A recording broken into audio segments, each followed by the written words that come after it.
ने पढ़ा सुना होगा कि गुरु की महिमा सबने गाई है। गुरु का दर्जा साहिब कबीर से जो है कलयुग की भक्ति की परंपरा चली है, तो साहिब जी ने गुरु की महिमा जो है वो परमात्मा से भी ऊपर बताई है। एक वाणी में साहिब जी लिखते हैं, गुरु गोविंद दोनों खड़े काके लागू पाए, बलिहारी गुरु आपनो जिन गोविंद दियो मिलाए। साहिब जी कहते हैं कि एक जगह पर गुरु और परमात्मा दोनों खड़े हैं और शिष्य जो है वो अचंभित हो जाता है कि पहले जो है किसके चरण पूजने चाहिए, किसको प्रणाम करूं। तो परमात्मा के पास गए हैं तो परमात्मा ने क्या कहा कि बेटा सर्वप्रथम जो है गुरु के चरण पूजनीय होते हैं, क्योंकि गुरु जब तक कृपा नहीं करता तो परमात्मा का मिलन असंभव है। गुरु ही उस परम तत्व की प्राप्ति कराते हैं, गुरु ही उस रहस्य को समझाते हैं, गुरु लोग ही भक्ति के महरमी होते हैं, गुरु लोग ही परमात्मा तक इस आत्मा को ले जाते हैं, इस जीव को उस ब्रह्म में मिलाते हैं। ये गुरु काम करता है। इसलिए जो है गुरु जो है वो परमात्मा से भी बड़ा दर्जा जो है वो गुरु का साहिब कबीर जी ने दिया है। और संत मत जितना भी है आज सब कबीर के आधार से भक्ति मार्ग में चलते हैं, चाहे कोई किसी भी पंथ का संत क्यों ना हो, क्योंकि इसके बिना भक्ति का कोई और मार्ग है ही नहीं। जो साहिब जी ने बता दिया उससे अलग कोई मार्ग नहीं है। उससे अलग कोई मार्ग बताता है तो वो जीव को भटकाता है, वो सही मार्ग नहीं दे सकता। इसलिए गुरु की महिमा जो है वेद शास्त्रों ने महिमा सब ने गाई है। और गुरु के टिक जा मन मेरा सदगुरु शब्द आधार है मेरे मन, गुरु के वचन पर गुरु के शब्द के आधार पर तो रुक जा तेरा कल्याण हो जाएगा। भाव सागर पार होने के लिए जो है मल्लाह की आवश्यकता होती है, किश्ती की आवश्यकता होती है। तो इसी प्रकार जो है सत्संग की जो है नौका संतों ने बनाई है।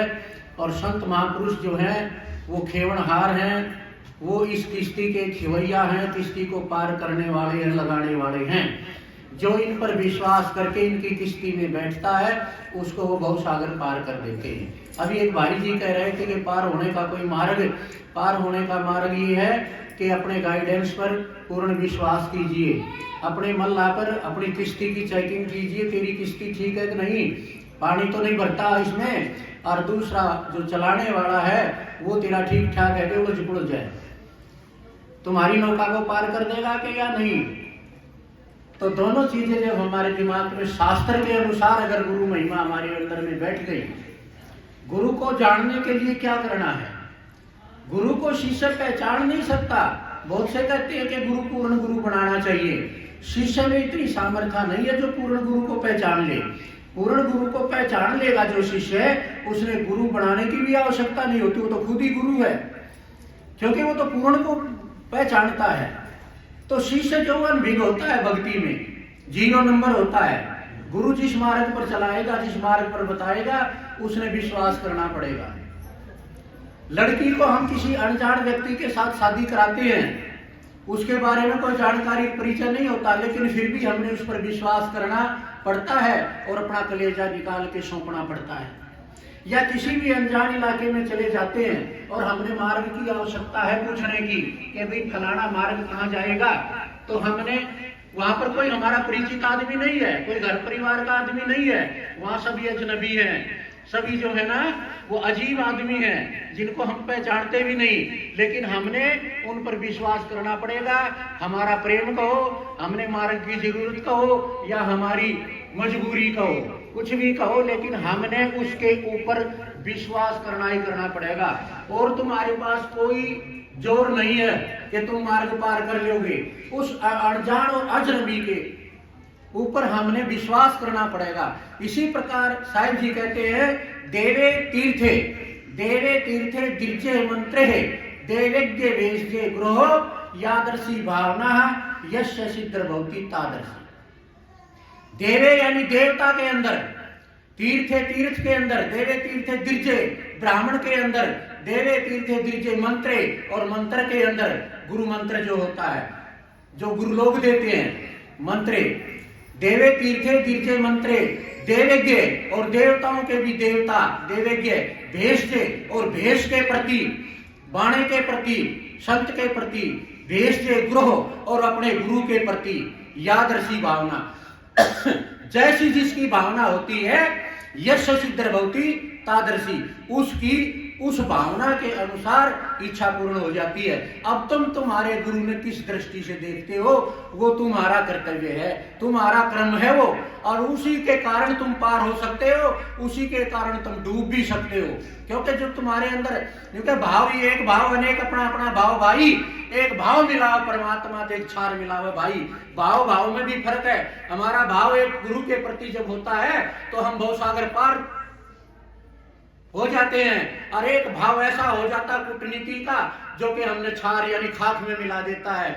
जन्मों जन्म के जो है सारे पाप कर्म हमारे सिर पर आके और हमने भरमा देते हैं, और इस मार्ग से और इस आदमदेह से चूक जाते हैं, और हमारा कल्याण जो है वो खत्म हो जाता है। आदमदेह का एक ही है, ये बाल बच्चे पैदा करना या फैक्ट्री बनाना, ये बकवासबाजियां करना, काम धंधे फलाना करना। हम यूं नहीं कहते कि इनको छोड़ दो, लेकिन इनमें सार नहीं है। सार आखिरी में हाथ मलना पड़ेगा, पछताना पड़ेगा। रुक जा कंठ दसों दरवाजे मच जा घारी रे, जब याद आवेगी दिमाग में तब आप किसी को उपदेश नहीं दे सकते, क्योंकि कील ठोक दी गई है जबान में। आप रो के अपने बयान पैदा कर सकते हो, अपने बयान दे सकते हो रो के, आंखों के द्वारा कोई समझने वाला समझेगा, लेकिन पूरा परिवार नहीं समझ सकता कि भाई परमात्मा का नाम लेना ये जो कुछ है ये नाशवान है। नाशवान की आस में तजदी में विनाशी, सारी जिंदगी मेरी बर्बाद गई इस नाशवान की आस करते करते। उस अविनाशी का नाम नहीं लिया, उस परमात्मा की याद नहीं करी, 2 घड़ी सत्संग नहीं किया, गुरु की शरण मैंने ग्रहण नहीं करी। लेकिन तुम जरूर कर लेना, लेकिन जबान बंद है, कह नहीं सकता। मन की मशीनरी ने उस वक्त चलना सीखा जिस वक्त हर पुर्जे पे जंग आया। ऋण भक्ति और दान तीनों काम जीवान, बुढ़ा होकर ले ली माड़ा इनके लाकर राम का साला, राम कहेगा काम लकड़ेगी। जीवानी में जड़के नहीं गया परमात्मा के विषय विकार वासनाओं में। इतना सुंदर शरीर जो है रतन काया, ये खो दिया, खोदी भाड़ा भांग करे सुमर गोपाल गोपाल।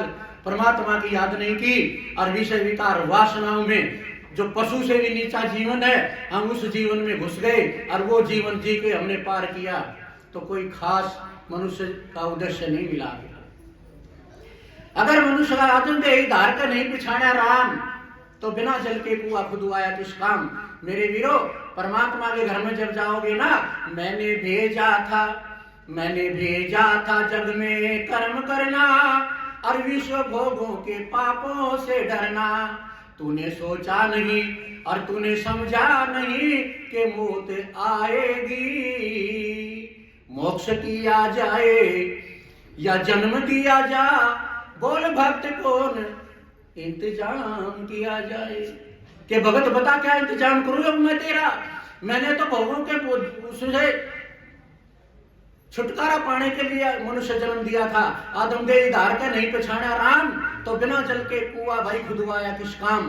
बिना जल के पानी निकला नहीं, कुआं खुदवा दिया। दुनिया के पशु बच्चे पड़कर मरेंगे उसके अंदर, कोई फायदा नहीं है। कुआं खुदाई का फायदा तभी है जब उसमें जल हो, और जल पी करके दुनिया निहाल हो जाए, शीतल हो जाए। तो आदमदेह इसीलिए बाल बच्चे बनाना कोई इसका परम कर्तव्य नहीं है, कमाना खाना कोई कर्तव्य नहीं है। अब देखिए 4 चीजों तक जो सीमित है उसमें और पशु में कोई फर्क नहीं है। वो आदम देह धारने का उसका कोई मकसद और मतलब नहीं है। अगर ये 4 चीजें तुम करते हो और 4 चीजें ही पशु करते हैं, तो तुम्हारे अंदर और पशु के अंदर कोई फर्क नहीं है। साहिब जी वाणी में कहते श्रम मनुष्य नाम पशु के काम करे दिन राती, और बिन पूछ के ढोर शर्म नहीं आती। ला दिए डाडी मूछ सिंह नहीं पूछ, और पशु के काम करे त्रिबुद्धि साफ बताती। बस दे दे देखिए आदम दे, लेकिन सारे पशुओं के काम, पशुओं के लक्षण, पशुओं के कर्म करते हैं, तो मनुष्य जन्म का क्या उद्देश्य रहा है? पशु पक्षी क्या करते हैं? चार पशु पक्षी जो है घोंसला घुरी बनाते हैं, तुम भी कोठी बंगले कार बना लेते हो। पशु पक्षी बाल बच्चा पैदा करते हैं, तुम भी बाल बच्चा पैदा करते हो। पशु पक्षी भी कमाते खाते हैं, तुम भी कमाते खाते हो। वो भी सोते और जागते हैं, तुम भी सोते और जागते हो। अगर इसके अलावा कुछ नहीं किया तो पशु में मनुष्य में कोई फर्क, कोई भेद नहीं है। पशु जैसा ही जीवन समझना मेरे वीरों। जिन्होंने गुरु धारण नहीं किया, जिन्होंने सत्संग नहीं किया, जिन्होंने सार को नहीं जाना, वो ऐसे ही संसार में आए। कैसे आए?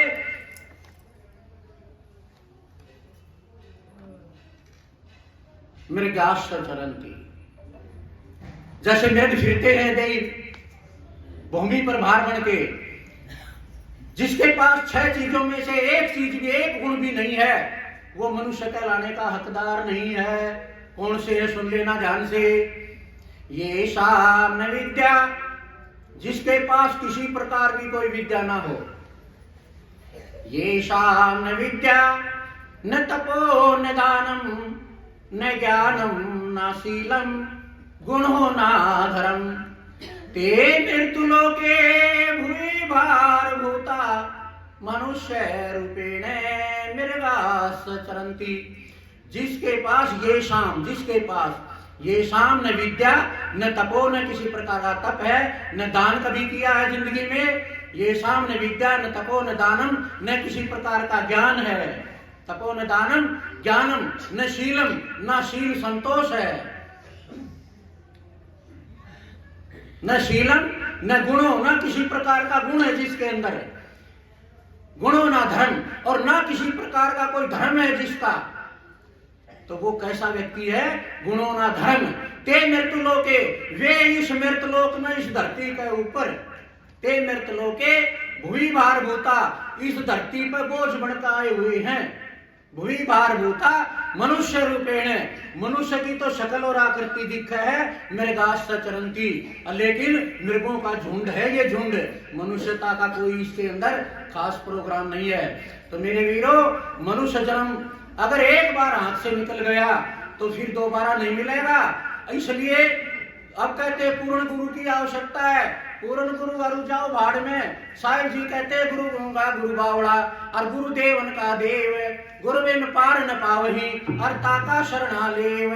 कैसा ही भी हो, अब सतगुरु की शरण में ग्रहण, शरण ग्रहण करे और सत्संग सुने, और नाम का जो है वो आप स्मरण करें। नाम जो है वो बहुत उत्तम चीज है, बहुत बड़ा है। और नाम जो जपता है वो व्यक्ति भी बड़ा और महान हो जाता है।